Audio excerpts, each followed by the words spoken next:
Qué buen tiempo de alabanza y de adoración tuvimos y qué lindo es disfrutar juntos en la presencia de Dios, como lo hacemos siempre en cada devocional. Y llegó el momento de compartir la palabra y es un privilegio hoy estar acá junto con vos y con los que están ahí en tu casa compartiendo este tiempo de devocional. Quiero comenzar contándote una historia. Sabés que en el 1930... como la calefacción se utilizaba carbón, ¿sí? Las estufas eran a carbón, un hombre inventó una masa limpiadora, ¿sí? Era un material para limpiar las paredes que se llenaban del hollín, del carbón vegetal, y hubo la necesidad de inventar esto. ¿Por qué? Porque como las paredes en su mayoría tenían papel tapiz, con el agua, con el jabón se podrían arruinar. Pero con esta masa limpiadora, no. Y eso era excelente porque no solamente limpiaba completamente la superficie, sino que también la cuidaba. Pero cuando empezaron a aparecer las estufas a gas, las estufas eléctricas, esta masa limpiadora ya perdió su utilidad. Ya nadie la necesitaba y este hombre empezó a ir a la quiebra. Su cuñada era profesora, era maestra en una guardería y empezó a observar a los chicos y se dio cuenta que la masa con la que jugaban era la masa que su cuñado había inventado para limpiar las paredes. Y le dio la idea de ponerle colores y vendérsela a los niños como un juguete. Y es ahí donde ese pegote o esa masilla limpiadora se convirtió en la masa que nosotros conocemos como Play-Doh. Nosotros conocemos la plastilina y bueno, aquellos que tienen hijos o aquellos que se acuerdan en su niñez seguramente jugaste con plastilina y es una marca muy conocida a nivel mundial. De estar al punto de la quiebra a llegar a lo más alto, fíjate que entre 1955 y el 2005 Play-Doh vendió más de 2 billones de latas y al final de ese periodo era vendido en 75 países, con una cantidad de 95 millones de latas al año.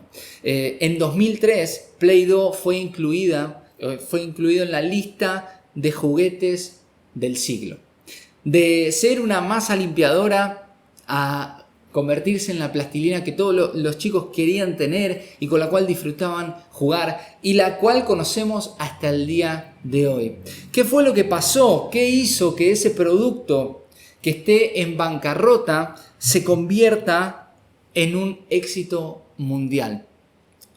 Y la respuesta es que hubo una transformación, hubo un cambio. Y ese es nuestro lema en este 2021. En 2021 vamos a hablar de transformados, ¿no? Venimos de un 2020 difícil, duro, en el cual hablamos acerca de la unidad. Cuando empezamos el 2020 no sabíamos todo lo que iba a pasar y nuestro lema fue unidos. Y el año pasado tuvimos pruebas, tuvimos dificultades, afrontamos un montón de situaciones, pero pudimos vivenciar lo que habíamos planificado y pudimos vivenciar ese lema que fue unidos y estar unidos como familia en Instituto Canción, como iglesia en el reino de Dios, poder ver esa unidad, ese amor, esa ayuda. En muchas ocasiones pudimos vivenciar nuestro lema y es ahora donde al atravesar las situaciones difíciles, es ahora donde al atravesar las incertidumbres, tristezas, ansiedades, muchas veces depresiones, pero hoy nos encontramos en un 2021 declarando que somos y que vamos a ser transformados. Eso nos inspira y nos lleva a volver a recordar que somos sal, que somos luz, que tenemos un propósito en nuestra vida y el llamado de Dios en nosotros no solamente puede y debe quedar en nosotros, sino que tiene que alcanzar a otros. Porque el llamado de Dios siempre tiene que ver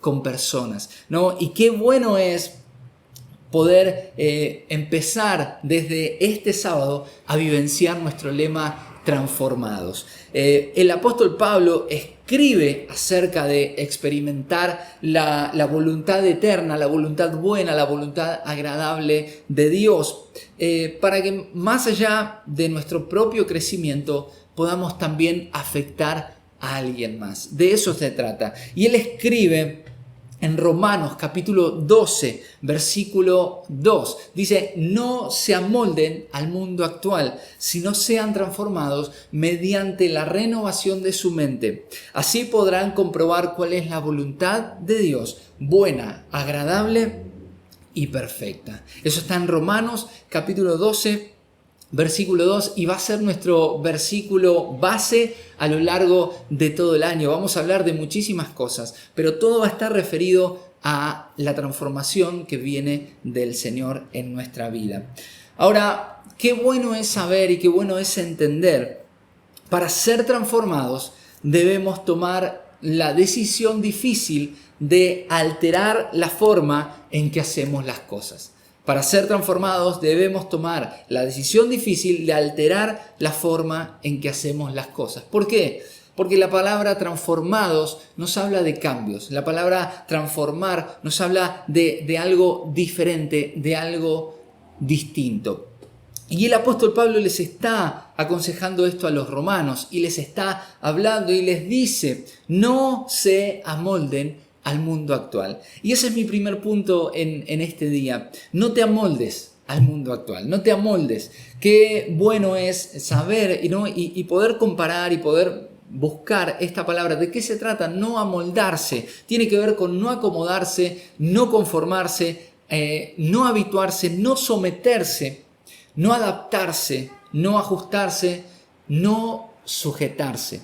Así que cuando leemos que el apóstol Pablo les está diciendo no se amolden, no se acomoden a este mundo actual, nos está diciendo no se sujeten, no se sometan, no se adapten, no se acomoden, no se conformen a este mundo. Y qué bueno es para nosotros poder tener en cuenta este consejo. No nos acomodemos a lo que este sistema tiene para ofrecernos. No nos adaptemos a lo que el sistema del mundo tiene para brindarnos, porque sin duda que los principios, los valores del reino están vigentes hoy en día y tienen un efecto en aquellos que se comprometen a seguirlos, ¿no? Y es hoy más que nunca nosotros podemos vivir y podemos ver esta presión sobre nuestras vidas para seguir la corriente, para ser uno más del montón. No, tenemos que vestirnos de determinada manera, tenemos que vivir de determinada manera, tenemos que hablar de determinada manera. Incluso en el mundo cristiano pasa esto, ¿no? Y estamos todos tratando de ser como alguien y de imitar a otros, ¿no? Y de parecernos. Y el mundo nos presiona para ser uno más. Pero qué bueno es que no dejemos de lado nuestros principios y nuestros valores. Hay una historia en la Biblia que me encanta y es en Daniel capítulo 1, versículo 8, que dice, pero Daniel se propuso no contaminarse comiendo la comida y el vino que el rey les daba. Cuando nosotros leemos lo que el apóstol Pablo les decía a los romanos, no se acomoden, no se amolden, no se adapten, podemos ver en Daniel esta situación. Ellos fueron llevados cautivos a Babilonia, una cultura totalmente diferente, dioses ajenos a su Dios, a Jehová, modos de vivir, conductas. Sin embargo, los prisioneros que estaban con Daniel se empezaron a moldar, ¿no? Y el rey quería que coman su comida, querían que beba su vino, y ellos dijeron, sí, lo hacemos. Pero Daniel y sus amigos estuvieron dispuestos a decir no vamos a acomodarnos, no vamos a ser uno más del montón, vamos a tomar la decisión de poner por encima los principios y los valores en los cuales nosotros creemos. No vamos a dejar que la presión nos lleve por un camino que no queremos ir y que no es el camino que Dios trazó para nosotros. Vamos a salir del molde, vamos a desajustarnos a esta realidad y vamos a seguir viviendo en lo que nosotros creemos. Dice la Biblia allí, después podés leer el capítulo 1 completo, pero en el versículo 15 sabemos que Daniel le dijo, ¿no? a este hombre, le dice, nosotros vamos a comer solamente legumbres, vamos a tomar agua, no queremos la comida del rey. Y el guardia les dice, pero si ustedes no comen y si ustedes están más flacos y si ustedes se ven mal, a mí me van a matar. Pero Daniel le hizo una promesa y dijo, nosotros te prometemos que vamos a estar bien porque Dios está con nosotros. Y el versículo 15 dice, pasados los 10 días, el aspecto de ellos era más sano y más fuerte que el de todos los jóvenes que comían de la comida del rey. Fíjate cómo no amoldarte al mundo tiene sus beneficios. Aunque a lo mejor en un corto plazo no lo puedas ver, pero en un largo plazo vas a poder disfrutar de lo que Dios quiere hacer en tu vida. Dice el versículo 17, a estos 4 jóvenes Dios les dio inteligencia y entendimiento para comprender toda clase de libros y toda ciencia. Daniel entendía además el significado de toda clase de visiones y sueños. Versículo 18, al cumplirse el plazo que el rey había señalado para que le fueran presentados los jóvenes, el jefe de servicio del palacio los llevó a su presencia.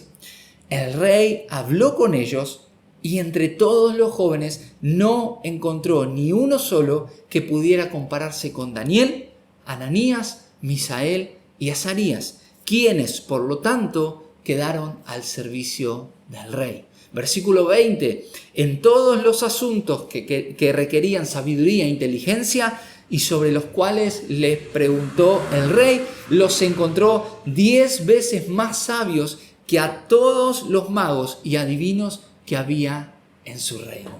¿No? Qué bueno es esto, porque cuando no nos amoldamos a este sistema, nuestro máximo potencial en Dios empieza a desarrollarse.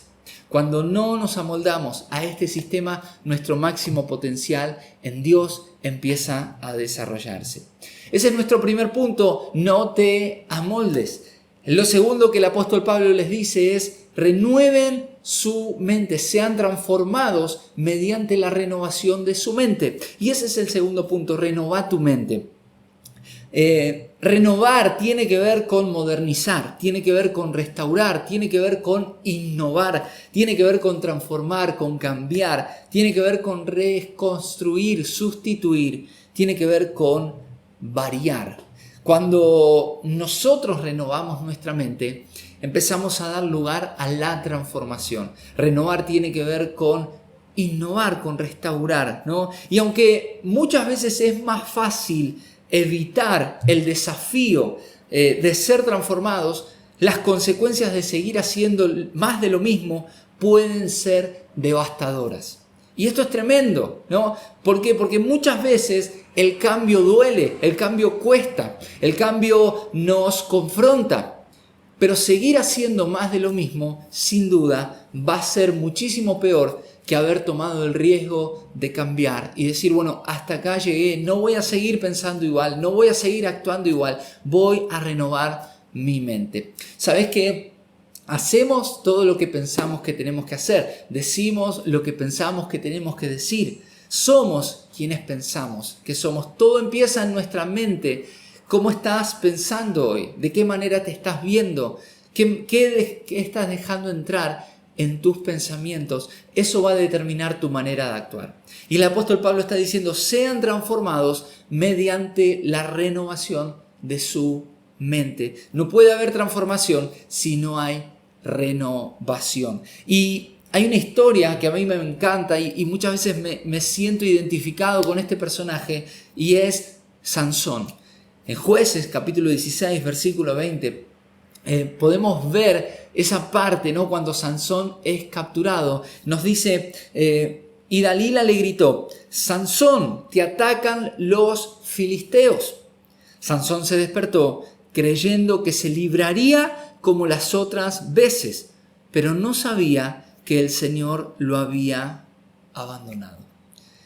El peligro de no renovar nuestra mente, el peligro de no renovar nuestros pensamientos, el peligro de seguir siendo y haciendo lo que venimos haciendo. ¿Es difícil cambiar? Claro, a veces lleva un proceso, lleva pedir ayuda muchas veces, pero es necesario en este proceso de transformación. Sansón se confió y dijo, voy a escaparme como siempre lo hice, pero había un detalle, Dios ya no estaba con él. Se había olvidado que la fuente de su fuerza no venía de él, sino que venía del Espíritu de Dios. Y qué importante es para nosotros no acomodarnos, pero sobre todo mantener nuestra mente renovada. Mantener nuestra mente renovada. Hacer un mantenimiento constante de nuestra mente, de nuestros pensamientos. En qué estoy pensando, qué estoy hablando, qué estoy escuchando, qué estoy mirando. Todo eso queda en mi mente, queda en mi disco rígido. Y eso va a producir mis acciones. Entonces el apóstol Pablo dice, renova tu mente porque eso te va a transformar. Renovar nuestra mente es el segundo paso a una transformación total en nuestro caminar con Jesucristo. Fíjate que les está hablando a personas que conocen al Señor. Y eso tiene que ver con nosotros. Cuando conocemos a Jesús empezamos un camino, pero es diaria la decisión de seguirlo y de vivir para Él. Y eso tiene que ver con renovar nuestra mente. No te amoldes a este mundo, renova tus pensamientos. Y el tercer punto, para que puedas comprobar su voluntad. El apóstol Pablo les escribe y les dice, así van a poder comprobar cuál es la voluntad de Dios, buena, agradable y perfecta. Ahora quiero decirte esto, comprobar la verdadera voluntad de Dios va a requerir persistencia de tu parte. ¿Y por qué te digo esto? ¿Qué tiene que ver la persistencia con la voluntad de Dios? En Lucas capítulo 22, versículo 42, encontramos a Jesús haciendo una de sus últimas oraciones. Y Jesús oraba de esta manera diciendo, Padre, si es posible, si es tu voluntad, aparta de mí esta copa, pero no se haga mi voluntad sino la tuya. Fíjate que Jesús está llegando al final de sus días, está a punto de cumplir el propósito por el cual dejó el cielo y se hizo igual a nosotros. Sin embargo, en su momento más oscuro, está orando y está pidiendo, Señor, por favor, si es tu voluntad, pasa de mí esta copa, yo no quiero hacer esto. Pero al final dice, pero no sea mi voluntad, sino la tuya. En el 2020, el año pasado, pensando y meditando en este versículo, muchas veces lo utilizamos, ¿no? Y decimos, la voluntad de Dios es buena, es agradable y es perfecta. Y en eso nosotros tomamos decisiones. ¿Qué quiero decir con esto? Que muchas veces decimos, bueno, si es bueno para mí, entonces debe ser voluntad de Dios. Si es perfecto para mí, entonces debe ser voluntad de Dios. Si es agradable para mí, entonces debe ser voluntad de Dios. Porque la voluntad de Dios es buena, es agradable y es perfecta.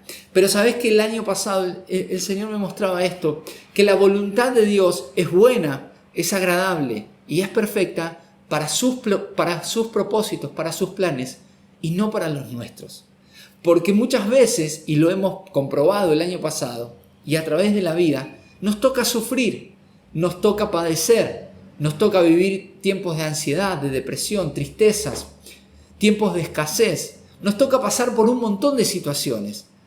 Y no necesariamente porque estemos haciendo las cosas mal, o porque estemos, no, como solemos decir a veces los cristianos, no, porque seguramente está en pecado. No tiene que ver con eso. Tiene que ver con que hay un plan detrás de todo lo que nos pasa en nuestra vida. Hay un plan perfecto, divino, que se inició en el momento de tu procreación. Dios te tenía pensado, Dios conocía tu nombre, Dios conocía dónde ibas a nacer, Dios sabía en qué familia ibas a nacer, cómo ibas a vivir, cómo iban a ser tus días, y Él trazó un plan para tu vida. Es ahí donde entendemos que muchas veces la voluntad de Dios no es buena, no es agradable y no es perfecta en nuestra humanidad, pero sí lo es en su plan, en su perfecto plan, donde tenemos que morir a nosotros mismos, como Jesús dijo, Señor, no sea mi voluntad, sino la tuya. Por eso comprobar la buena voluntad de Dios va a requerir persistencia de nuestra parte, porque la voluntad de Dios a veces no es como la esperamos. Nosotros creemos que va a ser A, B, C y se va a dar todo lo que queremos. Pero Dios ve mucho más allá que nosotros. Sus caminos son más altos que los nuestros. Sus pensamientos son más altos que los nuestros. Pero sí te puedo decir y asegurar una cosa, que Él tiene planes de bien y no de mal para tu vida. Si hay algo que hoy no entendés y si hay algo que no está bien en tu vida, lo único que te queda es confiar que Él está haciendo su perfecta voluntad en vos, aunque hoy no lo puedas ver. La transformación requiere sacrificios. Pero no olvides que tiene un propósito. La transformación va a requerir un sacrificio, pero hay un propósito detrás. ¿Y cuál es ese propósito? Transformar a otros. Porque Dios no nos salvó y no nos eligió, no nos llamó para que seamos los super salmistas, para que seamos los super predicadores, para que haya un nombre nuestro levantado en alto, sino que Dios nos llamó y Dios nos eligió para que podamos ir a buscar a los demás. Aquellos que están perdidos, Jesús dijo, vayan y hagan. Lleven el evangelio a toda parte, y de eso se trata, ser transformados para transformar a otros. Y a lo mejor me decís, Leandro, pero yo soy un desastre, yo estoy mal, yo no puedo transformar a nadie, si ni siquiera puedo transformarme a mí mismo. Pero ¿sabes qué? Y escuché una frase el otro día que te la quiero compartir, estamos a un pequeño ajuste de hacer que nuestras vidas realmente funcionen. No dejes que los fracasos te detengan. Estamos a un pequeño ajuste de hacer que nuestras vidas funcionen. ¿Te acordás la historia que te conté al principio? El producto es el mismo. En un lugar fracasó, ya no servía. Pero llevado a otro ambiente, llevado a otro ámbito, ese producto es hasta el día de hoy famoso, conocido en todos lados y súper requerido. ¿Qué fue lo que cambió? Fue un pequeño ajuste, fue una pequeña transformación. Y a lo mejor eso es lo que hoy necesitamos. No son grandes cambios, es solamente ponernos en las manos de Dios y dejar que Él ajuste, que Él nos dirija, que Él nos corrija para que sigamos caminando en su perfecto plan. Solo necesitamos ponernos en sus manos y dejarnos procesar por el mejor alfarero. Estamos empezando un tiempo increíble donde vamos a ser transformados, donde vamos a ser parte de esa transformación que otros van a vivir. Así que te animo a que terminemos este tiempo juntos, adorando, entregando nuestra vida al Señor, porque Él es el Dios que transforma todas las cosas. Él es el que puede hacer posible lo que es imposible para nosotros. Dios no te creó para que seas uno más del montón. Él no te creó para que sigas pensando que sos un fracaso y que no podés salir adelante. Él quiere hacer y quiere cumplir su propósito en tu vida. Abrile hoy tu corazón y deja que Él haga lo que quiera hacer.